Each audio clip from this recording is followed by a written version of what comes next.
नमस्ते, welcome to my channel Deep astro universe.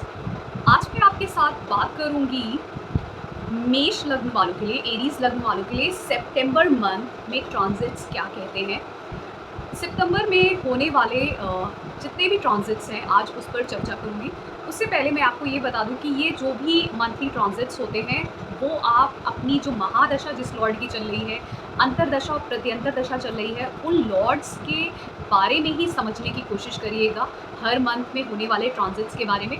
और साथ में शनि का गोचर क्या कहता है और राहु केतु और बृहस्पति का। इसके अलावा ज़्यादा कुछ जानने की आपको आवश्यकता नहीं है, क्योंकि हर जो ट्रांजिट जो ये मंथली होते हैं ये सिर्फ आपकी महादशा प्रत्यंतर और अंतरदशा के हिसाब से ही सारे होंगे। उसके अलावा और इतना बड़ा इम्पैक्ट नहीं क्रिएट करते हैं। तो चलिए शुरू करते हैं। सबसे पहले मैं बात करूंगी कि हमारा शनि फिलहाल कुंभ राशि में वक्री है, और शनि क्योंकि शतभिषा नक्षत्र में है और जो राहु का नक्षत्र होता है, तो क्योंकि शनि आपके 11वें भाव में है, वो 10वें और 11वें भाव के मालिक होकर 11वें भाव में बैठे हैं।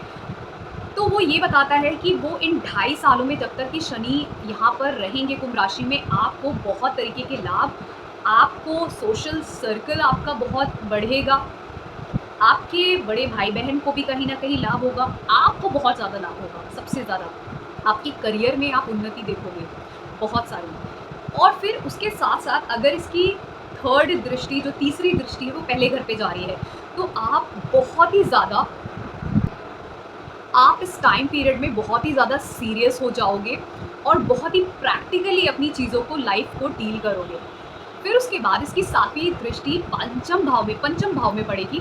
तो ये बताती है कि आप कहीं ना कहीं अपने एजुकेशन, बेसिक एजुकेशन के लिए बहुत कुछ करोगे, अपनी क्रिएटिविटी पे बहुत कुछ फोकस करोगे, और साथ में अपने बच्चों पे आपका बहुत ज़्यादा फोकस रहेगा।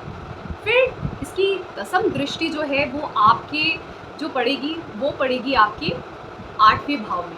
8वें भाव में इसकी दृष्टि पड़ने से, 10वीं दृष्टि पड़ने से आप कहीं ना कहीं, या तो आपको बहुत ज़्यादा ओकल्ट साइंस या हिडन साइंसेस में बहुत ज़्यादा इंटरेस्ट आ जाए, या फिर आप कहीं ना कहीं आपको इनहेरिटेंस मिल जाए, या फिर इन थ्रू हो सकता है आपने कोई एफडी कराई हो, म्यूचुअल फंड हो, इंश्योरेंस कराया हो, उसका कहीं से पैसा मिल जाए। ये सारी चीज़ें हो सकती हैं।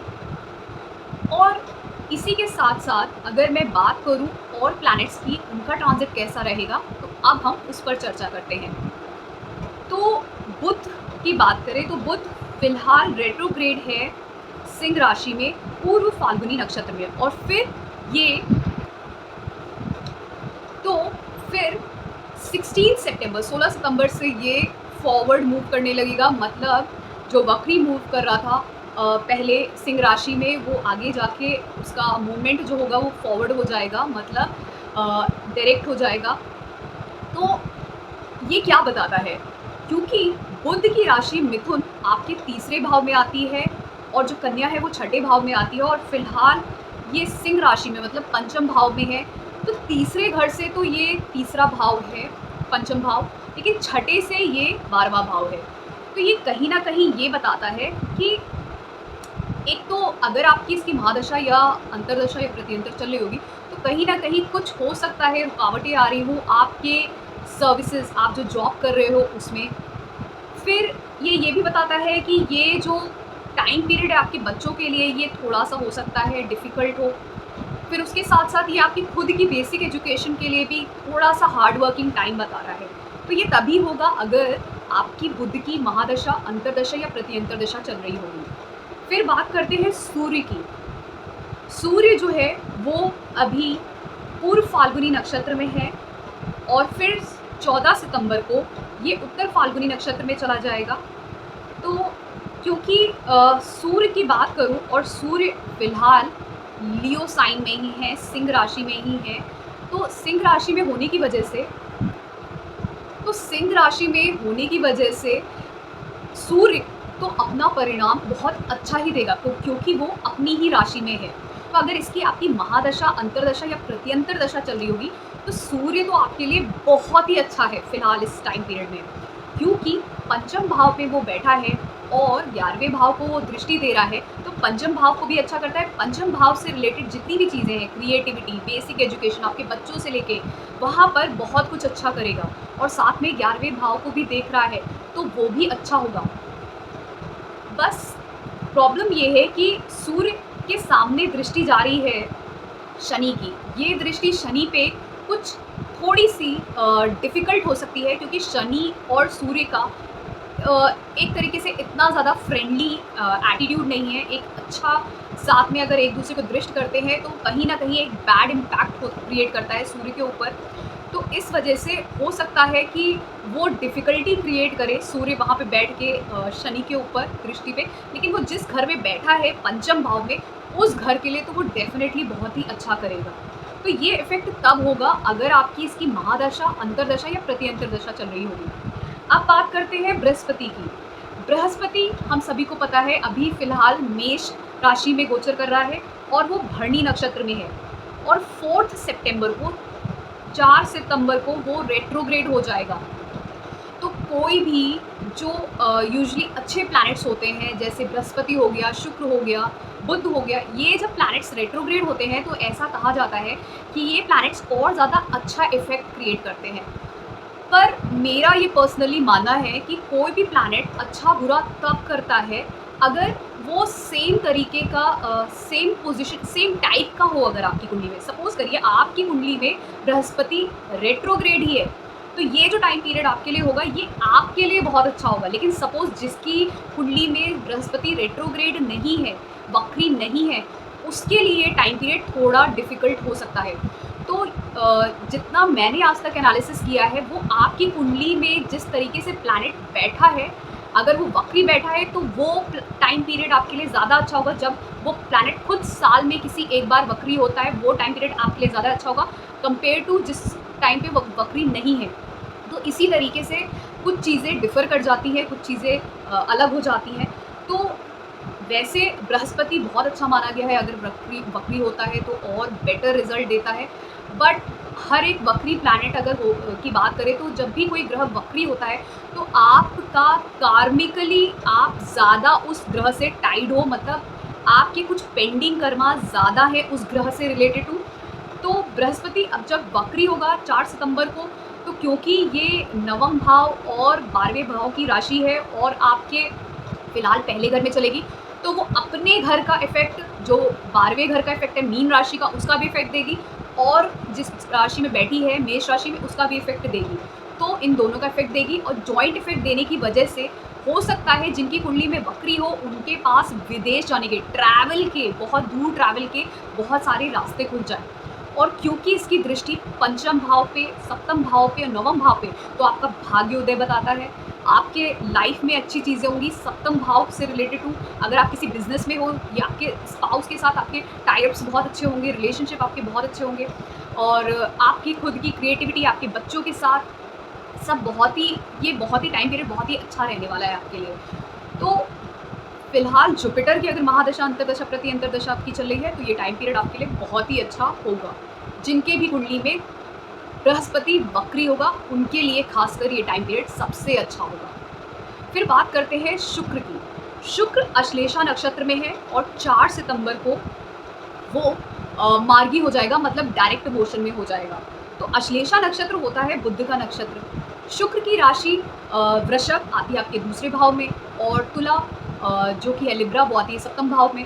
तो दूसरे और सप्तम भाव का इफेक्ट रहेगा आपके। और क्योंकि शुक्र इस वक्त फिलहाल आपके कर्क राशि में है, चौथे भाव में है, तो ये अच्छा ही करने वाले हैं। आपके परिवार के साथ आपका रिलेशन बहुत अच्छा होने वाला है, आपकी मदर के साथ बहुत अच्छा रिलेशन होगा। हो सकता है आप कुछ अपनी फैमिली के साथ, अपने मदरलैंड के साथ में कुछ बिजनेस स्टार्ट करो, घर पे बैठ के वर्क फ्रॉम होम करना स्टार्ट कर दो, क्योंकि वो आपके दसम दृष्टि भी देगा। तो करियर ऐसा कुछ हो जो घर से ही आप कर सकते हो वैसा, या मदरलैंड में ही कुछ बिजनेस स्टार्ट करो, तो ऐसी भी चीज़ें दिखती हैं। अगर इसकी महादशा, अंतर्दशा या प्रत्यंतरदशा होगी और आपकी कुंडली में वैसे योग होंगे, तो ये टाइम पीरियड दिखाता है कि या तो आप कुछ प्रॉपर्टी खरीदोगे, घर खरीदोगे, अच्छी लग्जूरियस चीज़ें, कुछ भी व्हीकल या सॉर्ट ऑफ छोटी मोटी चीज़ें खरीदोगे घर के लिए, परिवार के लिए, या हो सकता है आप कुछ बिज़नेस भी स्टार्ट कर सकते हो जो होमलैंड में ही होगा, या फिर घर से ही बैठ के वर्क फ्रॉम होम भी हो सकता है। ऐसी बहुत सारी पॉसिबिलिटीज़ है अगर इसकी महादशा अंतर या प्रत्यंतर चल रहा होगा। फिर मंगल की बात करें तो मंगल फिलहाल कन्या राशि में है, छठे भाव में, और मंगल की राशि आपकी आती है मेष राशि पहले घर में और वृश्चिक राशि 8वें घर में। तो 8वें घर के लिए तो ये अच्छा हो गया, ही विपरीत राजयोग होगा, तो आपको अचानक से बहुत सारा लाभ हो सकता है। किसमें? करियर में। क्यों? क्योंकि छठा घर जॉब का भी होता है, छठा घर आपको धन प्राप्ति का भी, जो आप काम करते हो, सर्विस करते हो, उससे भी धन प्राप्ति जो करते हो वो भी छठा घर बताता है। तो 8वें घर का मतलब है अचानक से transformation, all of a sudden होना।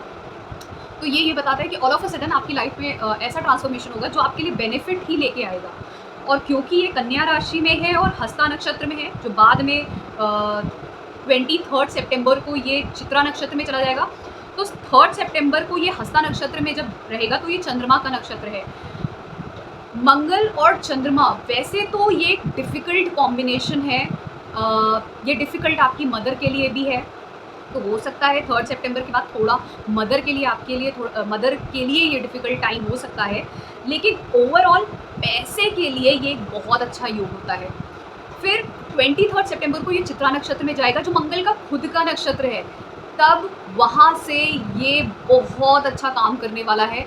और जो मैंने बोला, आप अचानक से आपके हो सकता है जो भी आप सर्विस करते हो उसमें कुछ आपको बेनिफिट हो जाए अचानक से, तो ये चीज़ें हो सकती है। फिर राहु केतु की बात करें तो राहु और केतु तो पिछले 1.5 साल से जहाँ पर है वहाँ पर ही है। अभी फ़िलहाल राहु आपका मेष राशि में है और केतु तुला राशि में है। तो क्योंकि जो केतु है वो चित्रा नक्षत्र में, जो मंगल का नक्षत्र है, तो वो थोड़ा बहुत मंगल की ही तरीके बिहेव करेगा। फिलहाल जैसा मंगल चल रहा है, जो मैंने मंगल के लिए बोला वही केतु का इफेक्ट रहेगा। राहु की बात करूँ तो राहु जो है वो फिलहाल अश्विनी नक्षत्र में है, जो केतु का ही नक्षत्र है। तो राहु भी कहीं ना कहीं आपका केतु की तरीके बिहेव करेगा, और केतु आपका मंगल की राशि में भी और मंगल के नक्षत्र में भी, तो मंगल की तरीके। तो जो राहु केतु होते हैं वो जिस राशि में बैठते हैं उनका इफेक्ट देते हैं, और जिस नक्षत्र में जाते हैं उसका, और साथ में जो प्लैनेट्स होते हैं थोड़ा बहुत उनका भी इफेक्ट होता है। बट क्योंकि बृहस्पति से राहु का जो नक्षत्र का जो गैप है वो ज़्यादा हो चुका है, तो अब बृहस्पति का फिलहाल उस पर इतना इफेक्ट नहीं है। राहु का इफेक्ट जो भी हो रहा है वो, क्योंकि वो केतु के नक्षत्र में है, तो केतु वाला ही इफेक्ट हुआ है। और साथ में क्योंकि वो शुक्र के तुला राशि में है, तो थोड़ा बहुत शुक्र का, तो ये आप मान सकते हो कि राहु फिलहाल अभी ट्रांजिट की पोजीशन में आ चुका है, और अक्टूबर में जो उसका ट्रांजिट होने वाला है from Aries sign to Pisces sign, वो ऑलमोस्ट उस दिशा में बढ़ चुका है। तो इफेक्ट उसका जो नेगेटिव इफेक्ट है वो फिलहाल थोड़ा थोड़ा कम भी होता चला जा रहा है। तो अगर आपको ये मेरा जो भी मैंने एनालिसिस करके आपको बताया अगर पसंद आया है तो इसको लाइक भी करिए और मेरे चैनल को सब्सक्राइब करिए, डीप एस्ट्रो यूनिवर्स।